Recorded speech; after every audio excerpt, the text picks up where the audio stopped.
Salut les loustiques, j'espère que vous allez bien et merci de regarder cette vidéo. Comme d'hab, le petit bouton là en bas de l'écran pour vous abonner, comme ça on reste ensemble, vous avez les notifs sur les prochaines vidéos. Alors aujourd'hui on va parler de shifter, notamment de ce truc là, cette jolie boîte SP Electronics. Ce sont des shifters que vous pouvez monter sur vos 50 cm3, Supermoto, Enduro et également sur les sportives. Alors un shifter c'est quoi? C'est simple, c'est un petit boîtier électronique qui est couplé à un petit contacteur qu'on met sur vos leviers de vitesse et qui permet de passer tous les rapports de votre moto, donc notamment les 5 rapports après la première, tout en restant à fond.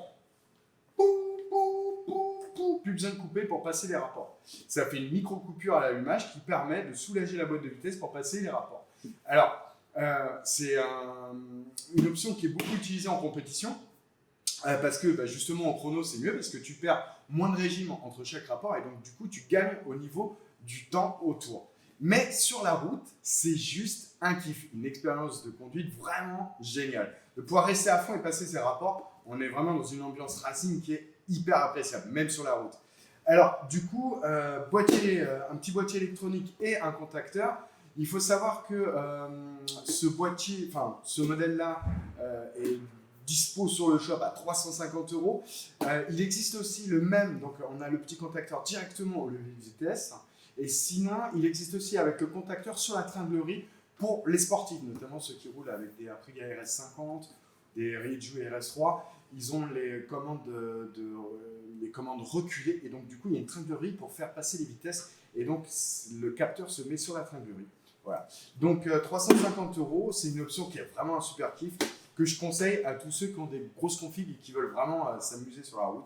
Avec ça, c'est juste génial. Pareil en wheeling, pac, ça permet de faire, ça permet d'assouplir aussi le mouvement de la moto entre chaque vitesse. C'est assez facile à monter. On va voir avec Matt tout de suite comment ça se monte. Il va vous faire un petit tuto comme il a l'habitude, très précis. C'est pas très compliqué, franchement. C'est juste 2, 3, 4 fils à brancher et c'est tout.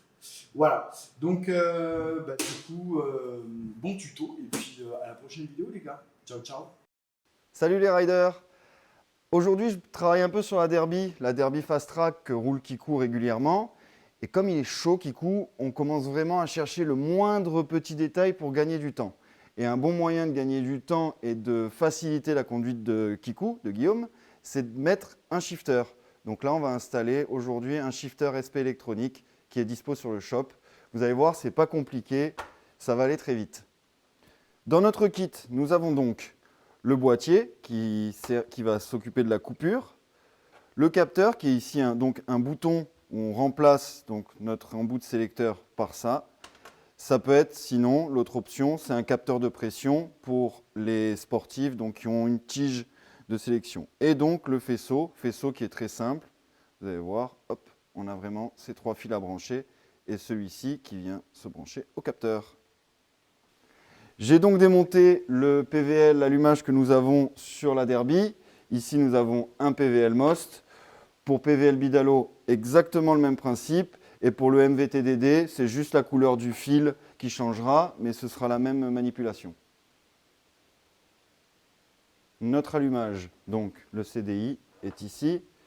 Pour simplifier la chose, vous avez vu, on a le fil rouge coup de circuit, fil noir masse, fil vert le switch de map, et le fil bleu donc, qui relie CDI à bobine haute tension.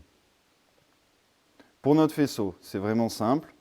Ici, ça va aller avec la masse. Hop, on va l'accrocher, voilà.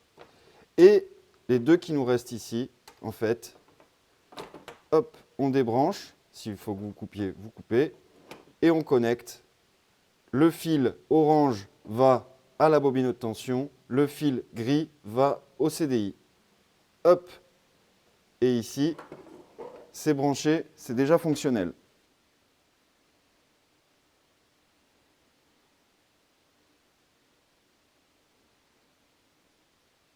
Nous branchons donc notre bouton poussoir, ici, et tout simplement notre boîtier au reste du faisceau. Tout ce qui nous restera à faire ensuite, c'est avec ces petits switches, régler le temps de coupure que nous souhaitons.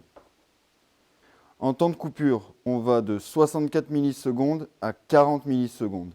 Le but va être tout de même de réussir à descendre à la valeur la plus basse, sachant que si vous descendez trop, vous allez l'entendre, vous allez le sentir, la boîte va commencer à craquer.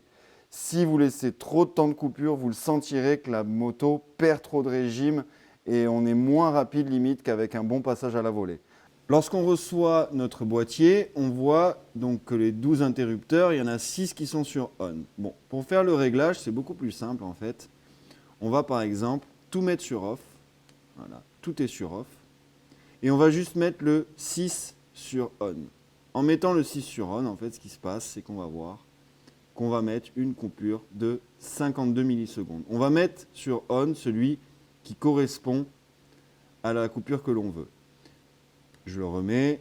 Si on met celui-ci sur on, on est à 62 millisecondes sur le 1. Si on met le 12 sur on, on est à 40 millisecondes.